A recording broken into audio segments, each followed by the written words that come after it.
Saludos, les habla la periodista Omaya Sosa Pascual, editora de la revista de Salud Mental y Bienestar Es Mental. Nos encuentran en esmental.com y en las redes sociales. Hoy voy a estar conversando con el psiquiatra Gabriel Jiménez y con la psicóloga clínica Roxana Rivera sobre las verdades del trastorno de personalidad narcisista. Cómo afecta a los pacientes y cómo afecta también a las personas allegadas y familiares. Y también sobre los retos de su tratamiento. Este es un tema sumamente interesante. Contamos hoy con dos excelentes recursos que tienen un peritaje, ¿verdad?, que no es común y que debemos aprovechar. Este es un tema que está muy en boga, se habla mucho del narcisismo y se habla de esto de una manera bastante simple, entiendo yo, y relajada, pero no es un tema nada simple, es un asunto bien complejo y, ¿verdad?, como van a ver y descubrir a lo largo de este Facebook Live, pues está lo que es el trastorno narcisista, está de personalidad narcisista, está lo que son rasgos narcisistas y hay toda una gama de situaciones alrededor de este trastorno que puede ser, es muy dañino, tanto para el que lo padece como para las personas que están cercanas, ¿verdad? Y que incluso pues es bien incomprendido, se pasa por arrogancia, se pasa por maltrato a veces y las personas que a veces proyectan una situación, pues realmente lo que están pasando por dentro es muy difícil, como nos va a explicar también el doctor Jiménez. Preparen sus preguntas, preparen sus comentarios y vayan poniéndolos allá abajo en la sección de comentarios de nuestro Facebook, que los vamos a estar leyendo mientras estamos conversando. Así que nuevamente compartan este Facebook Live. Veo que ya muchas y muchos están conectados. Así que vamos sin más a dar comienzo formal a este Facebook Live. Saludos a todas y a todos. Les habla la periodista Omaya Sosa Pascual, editora de la revista de Salud Mental y Bienestar Es Mental. Nos encuentran en esmental.com y en las redes sociales. También en nuestro podcast Cerebrando. Vayan y búsquenlo a Spotify, búsquenlo también en Amazon y búsquenlo en Apple Podcast. Y déjenos sus comentarios para saber qué tal les gusta. Voy a estar conversando con el psiquiatra Gabriel Jiménez y con la psicóloga clínica Roxana Rivera sobre las verdades del trastorno de personalidad narcisista, cómo afecta a pacientes y allegados y también sobre los retos de su tratamiento. Cada vez es más lo que se escucha sobre este trastorno, sus características y el serio impacto que tienen las relaciones personales. Sin embargo, el desconocimiento es aún muy grande, así como lo son el estigma y los obstáculos para tratarlo, pese al enorme daño que hace tanto a los pacientes como a los familiares. Aunque estos pacientes proyecten al mundo poder y grandeza y arrogancia, por ejemplo, por dentro el sentimiento es contrario y pueden incluso llegar al suicidio. ¿Qué es realmente el trastorno? ¿Y qué significa ser narcisista o tener este tipo de rasgos? ¿Cuál es el impacto en el paciente y familiares? ¿Y por qué es tan difícil de tratar? De este importante tema vamos a estar conversando con nuestros recursos, a quienes tenemos el privilegio de entrevistar, puesto que son de los pocos profesionales que se enfocan aquí en Puerto Rico en este tipo de trastorno de personalidad. Aprovechen que ambos van a estar disponibles, como dije, para contestar tus preguntas en vivo, así que escríbenos en nuestra sección de comentarios. Este Facebook Live es parte de una colaboración de la revista Es Mental con FHC First Healthcare. FHC es una empresa coordinadora de servicios de salud mental, filial de UHS Inc. y entidad hermana del Hospital Panamericano en Puerto Rico. Nuestro propósito con esta serie es ofrecerte a ti herramientas prácticas para abordar distintos retos de la vida diaria a través de profesionales como los que tenemos en el día de hoy. Así que sin más, compartan este live, envíen sus preguntas y comentarios y comencemos la conversación. Bienvenidos a ambos. Saludos, doctor Jiménez. Me gustaría comenzar con usted. Veo a bastantes personas conectadas, así que el interés es grande. En términos, ¿verdad?, de tiempo, escuchamos en estos tiempos mucho sobre este término narcisista para describir a una persona, pero sin embargo, ¿qué es propiamente el trastorno de personalidad narcisista? Y en términos básicos, ¿cuál es la diferencia del trastorno de personalidad narcisista y lo que pueden ser quizás unos rasgos narcisistas? Bueno, primero que todo, muchas gracias, ¿verdad?, por tenerme aquí. Saludos a todas las personas que están conectadas. Una de las consecuencias que ha sucedido luego de todo el énfasis que se ha dado en la información, en tratar de quitar estigma alrededor de cosas de salud mental es que términos que son clínicos, que los profesionales de salud mental utilizamos de una manera bien particular, se han difundido a nivel de la población general, ¿verdad? Y adquieren otros significados. Esto es lo que llamamos la psicología popular, ¿verdad? Y esto pues puede hacer mucho daño porque se le añaden significados que los profesionales de salud mental, ¿verdad? Pues no utilizamos. Y esto es algo que ciertamente ha sucedido con los trastornos de personalidad en general, pero con el trastorno de personalidad narcisista en particular. Cuando hablamos del trastorno de personalidad narcisista, estamos hablando de un trastorno psiquiátrico serio de la personalidad en el cual se ven afectadas áreas importantes de la vida del paciente, establecer relaciones íntimas o profundas, la capacidad de la empatía, la capacidad para llevar una vida autodirigida y un sentido de identidad. Así que estamos hablando de algo que afecta básicamente todas las áreas de la vida de esta persona. Cuando vamos a una de las herramientas más importantes de diagnóstico, que es el Manual Diagnóstico y Estadístico de Trastornos Mentales, en inglés el DSM, podemos encontrar lo que es un prototipo de lo que es una persona que padece de trastorno de personalidad narcisista. Este prototipo del DSM incluye, ¿verdad?, unas características clásicas que incluyen una presentación como grandiosa, ¿verdad? Que la persona trata de presentarse como bien impresionante, que continuamente está en búsqueda de admiración, muchas veces comparte preocupaciones con fantasías de poder, de belleza ilimitada, de amor perfecto. Muchas veces muestran una dificultad en establecer empatía, lo cual puede llevar a conductas explotadoras. Muchas veces se sienten como merecedores de un trato preferencial o ser superiores a otras personas. Así que esas son algunas de las características, ¿verdad?, que puede tener una persona con trastorno de personalidad narcisista.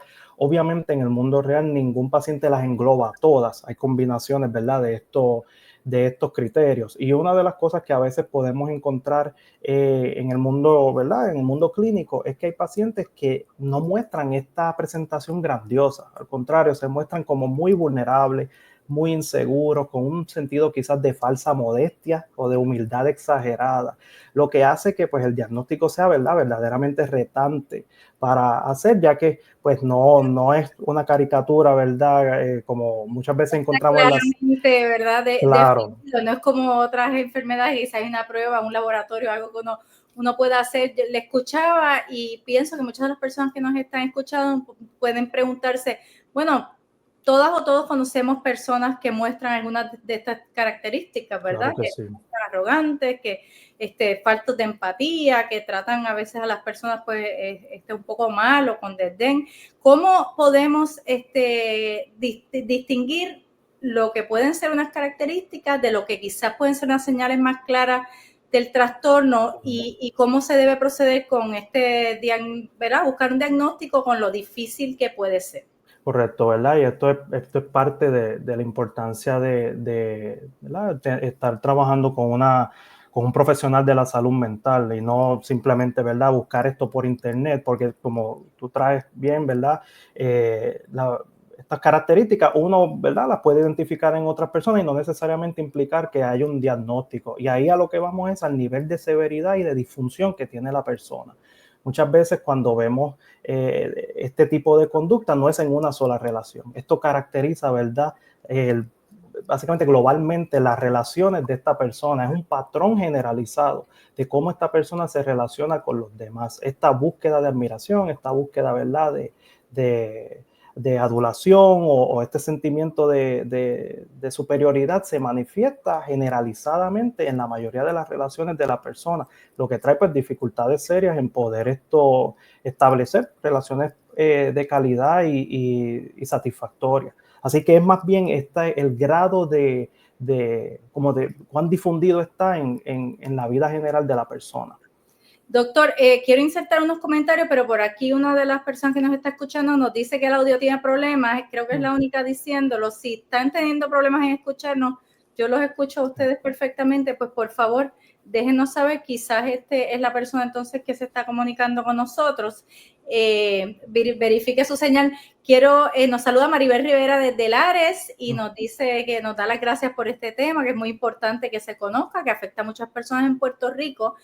Y también se comunica con nosotros una persona que se identifica como ML Martínez y dice que hace poco más de 2 años pasó por esta situación, que fue víctima de una persona narcisista. También soy persona de la conducta y jamás pensé que iba a pasar por esto. Busqué psicólogos que supieran manejar el tema y solo encontré uno. Créame que a nosotros nos hizo difícil también conseguir recursos apropiados, como siempre hacemos aquí en Es Mental, porque es un tema complejo. Apenas se hablaba del tema y donde conseguí mucha información que me ayudó fue en los países de México y España. Para personas, mira, ya nos dicen que se oye bien, tremendo, ok, excelente. Para personas como Martínez que nos contacta, doctor, y ya poco a poco cerrando con usted para pasar con la doctora, pero al final también vamos a volver con usted con recomendaciones.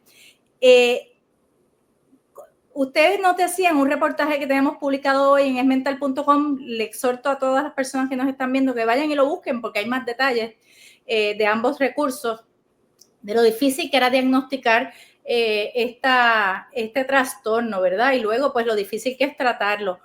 ¿Por qué es tan difícil diagnosticarlo? Ya comenzó a hablarnos un poco de eso, pero nos abundaba más sobre las dificultades. Por ejemplo, las personas no reconocen, ¿verdad?, que tienen una situación, que hay algo mal, porque es parte del trastorno pensar que tienen vamos a decir, pensamiento de grandeza y de superioridad. También nos hablaba de que a nivel internacional, a nivel de investigación, se están ocultando nuevas avenidas para mejorar este diagnóstico, porque entonces, pues, si no podemos diagnosticar, pues tratar es sumamente difícil. ¿Qué nos puede decir sobre eso? Bueno, ¿verdad? Brevemente, uno de los grandes retos del diagnóstico es que lo que muchas veces lleva a la persona a querer presentarse de esta manera como grandiosa e impresionante es un sentimiento de vacío y de humillación profundos. Así que el acto del diagnóstico se ve filtrado a través de ese mismo lente. Así que el paciente experimenta recibir el diagnóstico como un acto de humillación, lo que contribuye entonces a pues simplemente pues no buscar la ayuda, ¿verdad? Interfiere con poder hasta reconocerlo. Así que muchas veces estos pacientes cuando presentan a la clínica, en esta presentación clásica más grandiosa, llegan ya en mediana edad usualmente, cuando la vida les ha dado bien duro. Han tenido ya múltiples divorcios a consecuencia de las dificultades interpersonales, quizás los han botado del trabajo o han tenido, ¿verdad? Pues poco éxito o incluso mucho éxito que no pueden disfrutar. Y es en ese contexto como de un cuadro más depresivo que entonces presentan al consultorio cuando ya se sienten como derrotados y que esas defensas, ¿verdad?, que los mantenían más elevados, pues ya no están funcionando. Yo creo que conversábamos de esto preparándonos para esta emisión, de que muchas veces llegan por los síntomas, ¿no? No por realmente la condición que tienen, sino síntomas asociados como lo puede ser la depresión o cualquier otro tipo de síntoma que le provoque lo que es la condición base. ¿Hay causas como tal o factores de riesgo para esta condición y a qué edad es que se desarrolla? Que ahora que lo escuché me interesa mucho. Los trastornos de personalidad, ¿verdad? Los patrones comienzan a manifestarse en la adultez temprana. Y uno de los factores más importantes, ¿verdad?, que se conoce, que debo decir, ¿verdad?, hay mucho que todavía nos falta por aprender a nivel biológico, pero a nivel psicosocial sabemos que el trauma es un factor importante. Y lamentablemente uno de los patrones que vemos en muchos de estos pacientes es como una línea genealógica en sus familias, donde estas conductas narcisistas estaban manifestadas en sus cuidadores, en sus abuelos, así que se ve como un patrón entre las generaciones donde hubo mucha negligencia, donde de alguna manera se le transmitió al niño que tenía que quizás acomodarse a las necesidades del adulto y quizás despojarse, ¿verdad?, de su propio sentido de ser. Y eso es lo que esa persona pues va internalizando y aprende que cuando la única forma que consigue la atención, ¿verdad?, es acomodándose a las expectativas de otras personas. Así que detrás de esa máscara, ¿verdad?, como grandiosa y bien impresionante, lo que vemos es una persona que quizás ha sufrido mucho maltrato y muchas experiencias de angustia. Martínez nos pregunta si se queda grabado. Sí, se va a quedar grabado todo este Facebook Live, así que aprovechen cuando termine, compártanlo para que se beneficien sus familiares y amigos y pueden todavía continuar haciendo preguntas que en breves minutos vamos a pasar con la doctora Rivera Para finalizar con usted, doctor Jiménez, ¿cuál es la mejor ruta de tratamiento para este tipo de pacientes? Pues es bien bueno, ¿verdad?, que en este live estamos haciéndolo tanto un psiquiatra como una psicóloga, porque el trabajo es interdisciplinario y el tratamiento principal para el trastorno de personalidad narcisista y en realidad todos los trastornos de personalidad es la psicoterapia. Los medicamentos, ¿verdad?, juegan un rol de apoyo secundario para atender síntomas específicos.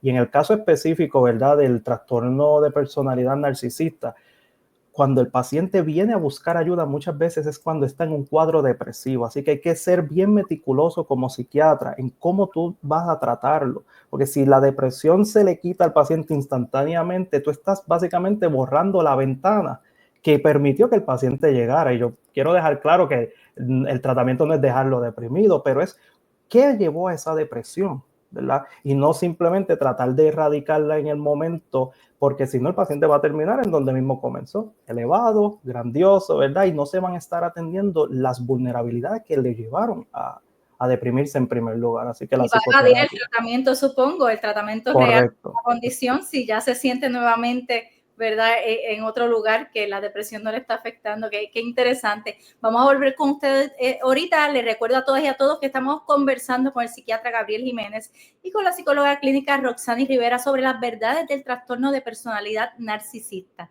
Esta es una iniciativa traída a ustedes por FHC First Healthcare, el Hospital Panamericano y la Revista de Salud Mental y Bienestar de Puerto Rico, Es Mental. Nos encuentran en esmental.com.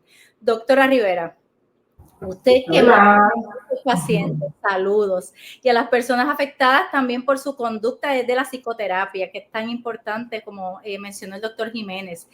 ¿Cuál ha sido su experiencia tanto con los pacientes como los familiares? Pues gracias por la invitación y bienvenidos y bienvenidas a todos que están sintonizando.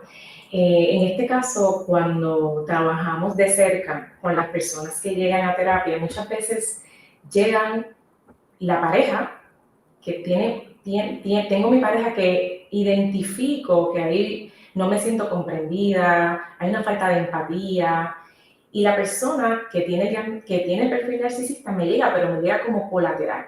O sea, el primero que llega es la pareja o la pareja. Exacto, es uno de los ejemplos, porque como dice el doctor Gabriel, en un momento de vulnerabilidad y de depresión pueden llegar a buscar psicoterapia. O sea, no es que no van a llegar, pero también se da la parte de que pueden llegar como colaterales a terapia. Así que en ese sentido hay que distinguir si no hay un patrón de violencia de género, donde hay que ser muy meticulosos de cuáles van a ser los referidos que vamos a hacer, porque referir a terapia de pareja sería un detonante en ese sentido. Así que nosotros podemos ver las diferentes esferas donde se manifiesta las consecuencias. Cuando, por ejemplo, te llega una persona ya adulta que se crió bajo padres que tienen un perfil narcisista, y las narrativas son, yo me sentí que cuando yo era pequeña, yo era una extensión de mi mamá, yo debía ser una extensión de mi mamá y de mi papá, yo era el espejo, yo tenía que llenar unas expectativas completamente de lo que ellos me pedían, y si no podía llegar a la altura de mis papás, entonces yo no era suficiente. Y viven una niñez muy comprometida porque yo siento que mi amor es condicionado a lo que mis padres quieren de mí. ¿Okay? Así que vamos a ver que la autoestima de estos niños, mientras se van desarrollando, es una autoestima muy frágil porque están constantemente dependiendo que otras personas le validen lo importante que son en ese sentido. Así que ahí tenemos el ejemplo de ya cuando llegan como adultos, donde tengo cuidadores, tuve cuidadores o padres que cuentan con el perfil narcisista y cuáles son esas secuelas. Pero de igual manera tenemos la parte de las víctimas en cuanto a que mi pareja tiene características narcisistas. Una de las cosas que vemos a través de la revisión de literatura y estudios de metaanálisis es que la agresión es bien presente en los diagnósticos de personalidad narcisista. Así que la línea es bien fina cuando tenemos violencia de género, ¿verdad? Así que dentro de lo que es la violencia de género tenemos una devaluación de lo que es la autoestima de la persona.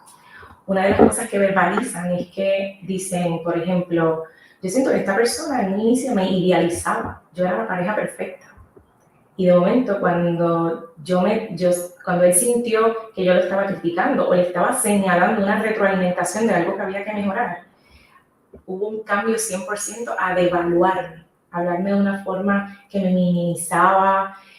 Y entonces, ¿qué hace la pareja? Discúlpame, no, ay, wow, cuánto lo siento. Entonces, me hace sentir a mí como que yo soy la culpable. ¿Ok?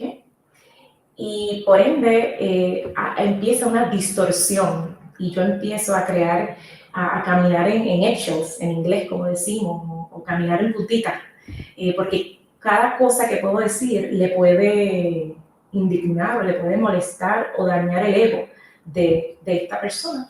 Así que vemos que entramos en conductas de complacerlos constantemente y eso hace que la persona cada vez más se vaya minimizando y desconectando de sus necesidades propias.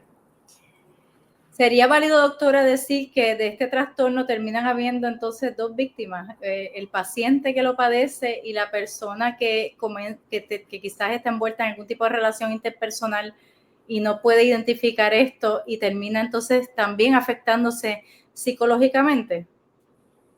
Definitivo. Definitivo. Aquí Maribel Rivera nos dice, lamentablemente el paciente o persona que padece esta conducta no acepta el padecimiento, haciendo daño a las personas que tienen a su alrededor. Eso nos lleva a la próxima pregunta, ¿cómo se trabaja desde la psicoterapia? Primero me gustaría saber cómo trabajamos con el paciente que tiene, como recalca el doctor Jiménez en nuestro reportaje, una condición, ¿verdad? Y que entonces también termina siendo quizás victimizado doblemente porque entonces pues se le trata muchas veces como maltratante, como agresor, porque su enfermedad lo lleva a esa conducta. ¿Voy yo o el doctor? No, para usted sí. ¿Cómo okay. ¿Cómo trabaja la psicoterapia? Primero con el paciente y luego quiero hablar de cómo trabaja con los familiares. Sí, una de las cosas bien importantes es que no solamente es que llegue a terapia, es que permanezca. Así que como llega en un estado bien vulnerable, por ejemplo, cosas como perdí mi trabajo, mi esposa dice que yo tengo que venir aquí, o mi pareja dice que tengo que venir aquí porque me amenazó con que me voy a divorciar, ¿verdad? O sabes que no puedo bregar con mi mamá. Todas las conversaciones giran en torno a ella y yo no puedo, ¿verdad? Pues, expresarme como yo quisiera, ¿verdad? Así que tenemos las personas que llegan afectadas y tenemos la persona que tiene un diagnóstico. Así que una de las cosas que tenemos que ver es que esto es un espectro. Tú tienes personas que pueden tener un perfil, ¿okay?, que no necesariamente redunda en lo patológico. Así que en esa vulnerabilidad yo necesito acompañar a la persona y ser muy cuidadosa de, porque ¿qué ocurre? Las relaciones, las dinámicas que tiene con sus relaciones afuera, va a ocurrir una transferencia porque las va a traer a terapia conmigo. Así que yo tengo que aliarme, que me vea con que mi intención es comprender a la persona y empatizar contigo. No estoy aquí para criticarte, al contrario, hay una fragilidad, porque en este caso la grandiosidad es una forma de compensar el nivel de sensibilidad y de fragilidad en cuanto a lo que es autoestima. Así que por eso lo primero que tenemos que hacer es conectar con la persona en ese sentido. Y cuando trae todas estas experiencias de vulnerabilidad con su pareja, en su trabajo, con sus hijos, necesitamos crearle conciencia, primero, que conecte con sus emociones, con su mundo interior, porque hay un nivel de desconexión y por eso la falta de ¿verdad? Por eso es que no conecta.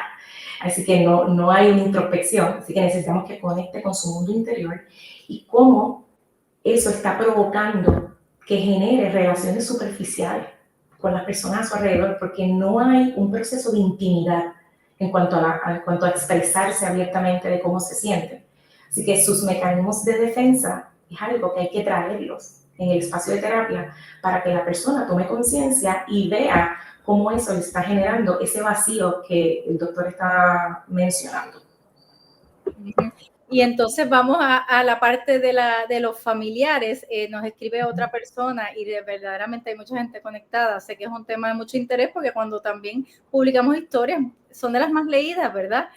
Aquí dice Minerva Hernández, fui víctima de un narcisista agresor por 25 años. Estoy diagnosticada con depresión severa mayor recurrente, ansiedad social y ataques de pánico. Me quedé viuda, pero las secuelas y heridas abiertas continúan. Minerva, muchísimas gracias por su valentía de compartir su experiencia, ¿verdad?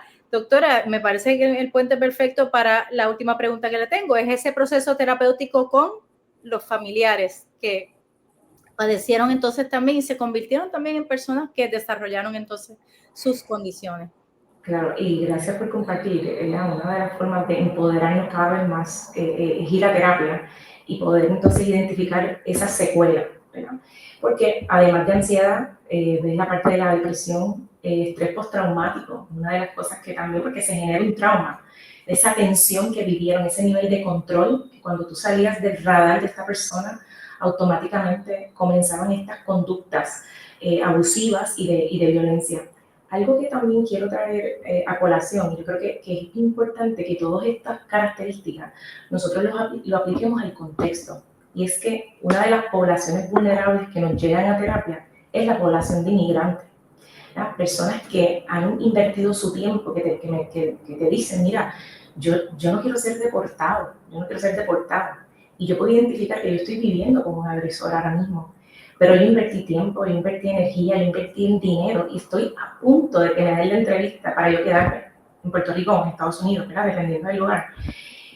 Y es importante que sepan que están protegidas. Ahora mismo aquí es lo que se conoce como una visa que es especializada, que es la visa VAWA, V-A-W-A, que pueden entrar en las redes, buscarlo bajo asistencia legal PR, y lo que hace es que protege a la persona para que pueda estabilizarse a nivel físico, a nivel emocional, incluso, y queremos prevenir que la existencia de esta persona, proteger a la vida de esta persona.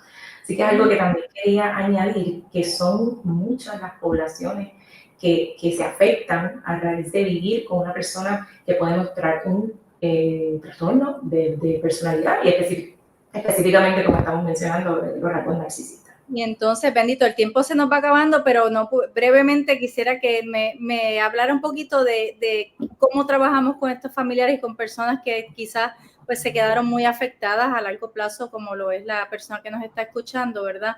Y ahí aprovecho para darle su pregunta final, que se la voy a dar también al doctor Jiménez. ¿Se puede salir de esto? ¿Se puede trabajar y se puede salir adelante tanto el paciente como el familiar? Definitivamente, algo que es bien importante y es que nosotros podamos apoyar, porque vemos que hay mucha crítica. Yo te lo dije, ¿cuándo vas a salir de ahí? Y en este caso necesitamos brindarle a la persona espacios de acompañamiento, de alentar a la persona y de poder seguir identificando cuáles son estas banderas rojas, de cómo de momento ahí se alejan completamente de sus familiares por esa dinámica de poder y control, ¿verdad? Y reconocer que ahora mismo el que la persona vaya a terapia le va a permitir desarrollar esa inteligencia y esa agilidad emocional para empoderarse, tomar la decisión y no seguir generando estos patrones tóxicos a nivel interpersonal. Ok. Doctor Jiménez, la misma pregunta para usted para ir cerrando. ¿Se puede un paciente de trastorno de personalidad narcisista salir adelante y, ¿verdad? Con éxito en un tratamiento y sus familiares? Definitivamente. Algo, ¿verdad?, que es bien importante en esa pregunta, es algo que la doctora estaba trayendo, que es que esto no, ¿verdad? Aunque el DSM lo pinta como una sola cosa, en realidad es un espectro y hay unos niveles de severidad. Ciertamente, cuando ya estamos llegando a esos niveles donde la persona comete agresión franca, ¿verdad?, donde hay unas cualidades francamente malignas, pues estamos hablando de un paciente que es mucho más retante y ahí hasta la ley interviene y es parte, ¿verdad?, del tratamiento de esta persona en términos de reforma, ¿verdad? Y de poder atender esos patrones, pero que esto existe en un espectro bien amplio, donde hay personas que muestran unas vulnerabilidades narcisistas, que si se comienzan a atender, se va a traer muchísimo alivio, no solo a la persona, sino a esas ¿verdad? Esos seres queridos, esas amistades a su alrededor. Y, ¿verdad? Mucho de mi trabajo en el entrenamiento que estoy haciendo actualmente es trabajando con pacientes que tienen trastornos de personalidad, y he podido ver de primera mano cómo un tratamiento que es interdisciplinario, intensivo, ¿verdad? Que incluye los fármacos, pero también, por supuesto, una psicoterapia intensiva, incluso a veces, ¿verdad? Múltiples veces a la semana, abre un espacio para examinar esos patrones internos, para adquirir introspección sobre ellos y, en el mejor de los casos, poder llevar una vida que sea de mucha más satisfacción y con mucho menos sufrimiento, tanto para la persona como para los que le rodean. Me parece que terminamos en la mejor nota, ¿verdad? En la necesidad de entender mejor este tratamiento, este padecimiento, poder entender las posibilidades de tratamiento y la importancia del tratamiento, porque si se espera toda una vida para tratar la condición, pues realmente las consecuencias son mucho mayores y mucho más difíciles de atender. Y también, como dijo la doctora Rivera, que se atiendan, que vayan a la psicoterapia, que busquen ayuda tanto de lado y lado, no importa cómo lleguen, porque ahí es que se les da las herramientas. Agrego, los invito a todas y a todos a leer el reportaje, porque ahí ambos nos hablaban también de la importancia de que no, y lo dijeron aquí brevemente, pero en el tratamiento no son todos los casos iguales. Hay una amplia gama de acercamientos y de tratamientos, y que el acercamiento o la forma en que se maneje la condición va a depender de las circunstancias particulares del trastorno o de los rasgos que tiene, de las circunstancias tanto para el paciente como para, ¿verdad?, lo que haya pasado el familiar. Así que el mensaje es, vamos a romper con ese estigma y vamos a comenzar entonces a hablar de esto y a educarnos. Yo les agradezco enormemente a ambos por sacar de su tiempo para compartir. Nosotros aquí, Agli Torres Estela nos felicita. Yo les agradezco también a todas y a todos ustedes los que nos están escuchando. Agradezco a nuestros invitados de hoy, repito sus nombres, el psiquiatra Gabriel Jiménez, quien está haciendo un fellowship por allá por Massachusetts y es egresado del recinto de ciencias médicas de acá de Puerto Rico, de la residencia de psiquiatría, y a la psicóloga clínica Roxani Rivera, por compartir con nosotros sobre el trastorno de personalidad narcisista. Tanto las verdades que debemos conocer como, ¿verdad?, las posibilidades de tratamiento, tanto para pacientes como para familiares. Recuerden seguir a ESMental y a FHC Salud Mental en las redes sociales para que se enteren de nuestro próximo Facebook Live. Agradecemos a FHC por su apoyo, a los pacientes, familiares y profesionales que colaboran con nosotras también. Sin más, las y los dejamos con buenos deseos. Gracias.